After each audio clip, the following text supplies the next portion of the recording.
अस्सलाम वालेकुम। मेरा नाम गुलाम हुसैन है। नाजरीन, इसराइल दुनिया में वाहिद यहूदी मुल्क है। इसराइल के अगर रकबे की बात की जाए तो ये अमेरिका की स्टेट न्यू जर्सी से भी छोटा है। और अगर इसकी आबादी की बात की जाए तो इसराइल की टोटल आबादी 9.6 मिलियन अफराद पे मुश्तमिल है। नाजरीन, सोचने की बात यह है कि आबादी में इस कदर कम और रकबे में इस कदर छोटा मुल्क दुनिया में इतना तरक्की याफ्ता और ताकतवर कैसे बन गया। इसराइल दुनिया के टॉप 10 ताकतवर तरीन ममालिक में आता है।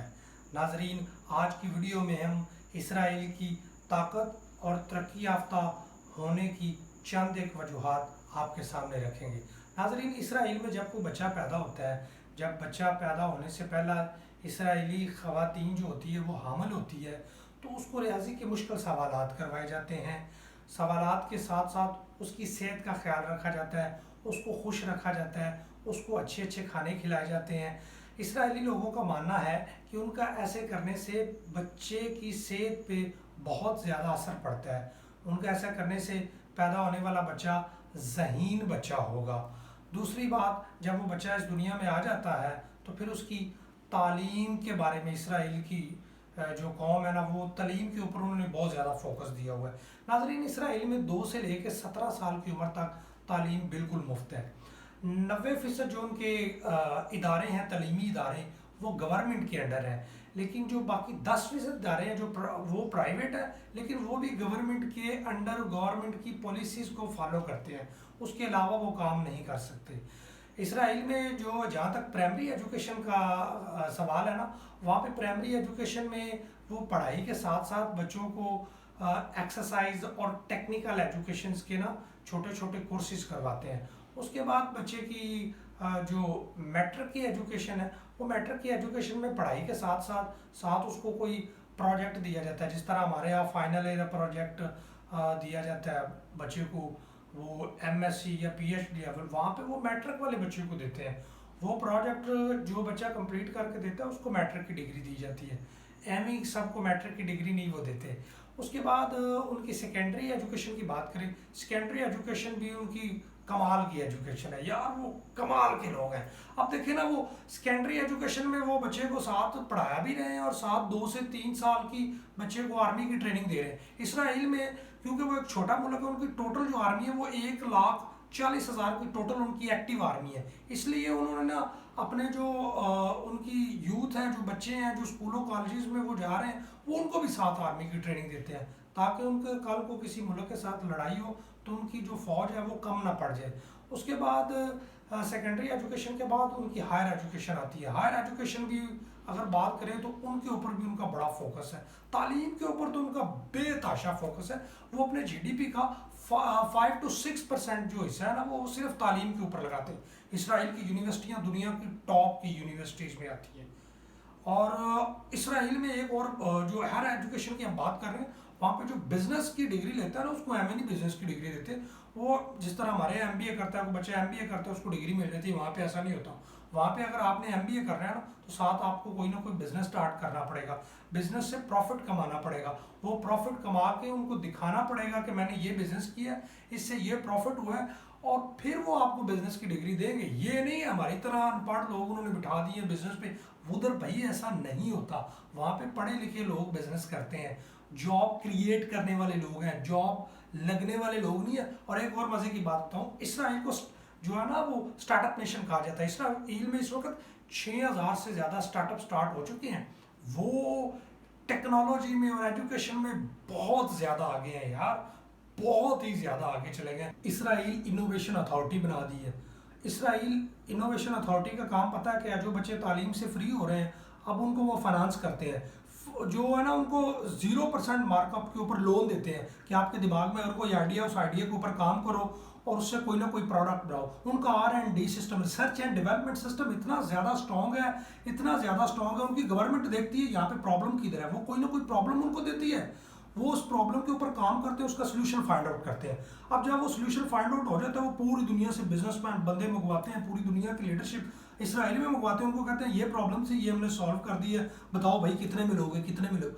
अब वो लोग जो होते हैं, वो बाहर के लोग, उन जाहिर बात है प्रॉब्लम पूरी सोसाइटी की।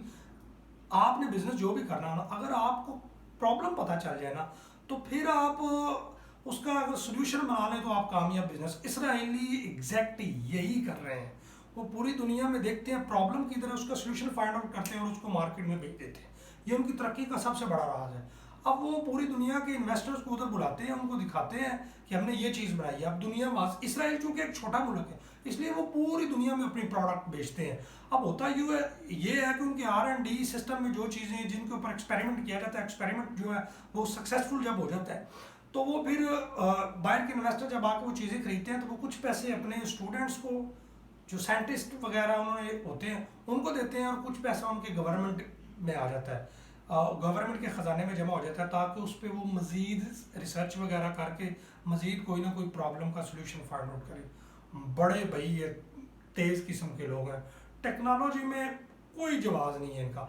अब देखें ना, ये तो इन्होंने इसराइल के अंदर किया हुआ, अब इसराइल के बाहर भी इन्होंने किया हुआ। इसराइल के बाहर भी दुनिया में कहीं ना कहीं जहाँ पे यहूदी हैं, ये उनको भी बगैर इंटरेस्ट के लोन दे रहे हैं। अब न्यूयॉर्क में इन्होंने जो है ना ज्यूश कम्युनिटी सेंटर बनाया हुआ है जनाब।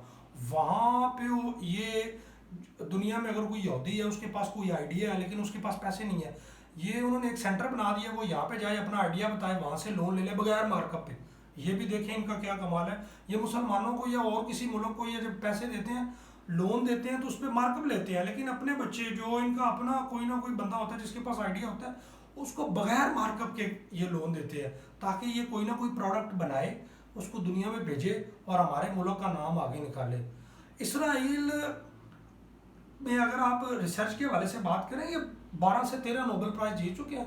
पाकिस्तान, इंडिया, चाइना, किसी मुल्क ने इतने नोबेल प्राइज़ नहीं जीते। इतना सा मुल्क और 12 नोबेल प्राइज़ जीत चुका है, आप हिसाब लगाएं। इसराइल में अगर म्यूज़ियम की बात कीजिए तो पूरी दुनिया में सबसे ज़्यादा म्यूज़ियम इसराइल में है। और दूसरी तरफ अगर हम बात करें ना, इसराइल में कोई दुनिया में ऐसा मुल्क नहीं जिसमें 50 साल पहले जितने दरख्त थे आज भी उतने हो। इसराइल में जितने 50 साल पहले दरख्त थे उससे आज ज़्यादा है। इसराइल में 200 मिलियन ट्रीज़ लगे हुए हैं, जबकि पाकिस्तान इतना बड़ा मुल्क है, इसमें 4.6 मिलियन ट्रीज़ लगे हुए हैं। आप हिसाब लगाएं, इसराइल दुनिया में जो है वो गेमें और कार्टून्स वगैरह बनाता है, लेकिन वो अपने बच्चों को इन चीज़ों से दूर रखता है, उनको नहीं खेलने देता। कितनी वो टेक्निकली लिहाज से जो है ना, उन्होंने अपनी एक पॉलिसीज बनाई हुई। ये नहीं हमारी तरह अंधाधुंध में फ़ोन चलाए जा रहे हैं, इस तरह का कोई सीन नहीं होता भाई। इसराइल दुनिया में मिलियन डॉलर्स की वो सिगरेट का बिजनेस करता है, लेकिन इसराइल ने खुद अपने मुल्क में सिगरेट को बैन किया हुआ है। इसके बाद अगर इसराइल की आप टेक्नोलॉजी की कुछ बात करें, जिसमें उन्होंने वॉइस मेल टेक्नोलॉजी बनाई है, बायोटेक टेक्नोलॉजी बनाई है, एंटी बैलिस्टिक मिसाइल सिस्टम बना दिया है। एंटी बैलिस्टिक मिसाइल सिस्टम पता क्या होता है? ये आपके मुल्क के ऊपर एक लेयर नुमा कोई चीज़ होती है। जब भी कोई दूसरा मुल्क आपके मुल्क के ऊपर अटैक करता है, ये उनका मिसाइल वगैरह आपकी ज़मीन के ऊपर गिरने से पहले ही उसको फिजा में तबाह कर देते हैं। इस तरह का हिसाब है ताकि इनके ऊपर कोई चीज़ गिरा ही ना सके। लॉन्ग टर्म प्लानिंग करते हैं, लॉन्ग टर्म विजन रखते हैं। एक छोटी सी स्टेट को उन्होंने इतना ज़्यादा आगे बना दिया कि वो आप देखें ना, वॉरेन बुफे और बिल गेट्स ऐसे लोग कह रहे हैं कि यहाँ पे भाई इन्वेस्टमेंट करना सेफ है। अब देखें, एप्पल देख लें, एप्पल ने अपना वहाँ पे दफ्तर बना लिया है, फेसबुक ने बना लिया है, माइक्रोसॉफ्ट ने बना लिया है। इसके अलावा काफ़ी ज़्यादा कंपनीज हैं जिन्होंने अपने जो दफातर वगैरह उधर बनाना स्टार्ट कर दिए हैं। वो मैं सोचता हूँ कि क्या कौम है यार, इतने से लोग हैं, उन्होंने पूरी दुनिया के 7.5-8 अरब इंसानों को जो है ना वो पीछे छोड़ दिया हुआ है। और इसके अलावा वो जंगी सामान भी बनाते हैं काफ़ी ज़्यादा, वो इंडिया को बेचते हैं, और भी काफ़ी ममालिक को वो जंगी सामान बेचते हैं। ज़राअत में उन्होंने बहुत ज़्यादा तरक्की की है। उन्होंने अपनी जो ज़मीन थी, वो ज़ाहिर बात है अरब के साथ लगता है, तो उनकी वो रेतली ज़मीन थी, उन्होंने वो ऐसी टेक्नोलॉजी वहाँ पे ईजाद की है कि वो ज़मीन को उन्होंने हरा भरा कर दिया। ना सिर्फ वो अपनी ज़रूरियात पूरी करते हैं, बल्कि सब्जियाँ फरूट दूसरे मुल्कों को बेच के वहाँ से भी खूब पैसा कमा रहे हैं यार, कमाल की नेशन। और दूसरी तरफ हमारी बात कर लें, अफसोस सद अफसोस, हमने जो हर फर्द ने मिल्लत के मुकद्दर का सितारा बनना था, हमें मकरूज और बेकारी बना दिया गया है। हम तादाद में तो बहुत ज़्यादा है, लेकिन हमारे पास कोई नॉलेज नाम की चीज़ ही नहीं है, कोई टेक्नोलॉजी नाम की चीज़ ही नहीं है। हमने वो सारी चीज़ें छोड़ दिया। पता क्या कहा जाता है कि हमारी माएँ जो है ना वो बाँझ कर दी गई हैं, ऐसे बच्चे पैदा करने के लिए जिन्होंने दुनिया की क़यादत और इमामत करनी थी। एक दौर था हमारे यहाँ इब्न सीना, इब्न हैशम, रूमी और जामी जैसे लोग पैदा होते थे जिन्होंने दुनिया में बहुत सारी फतूहात हासिल की। वो दुनिया के अजीम सपा सलार बने। और एक दौर आया जब हमने तलीम से मुंह मोड़ लिया, रिसर्च से नाता तोड़ लिया।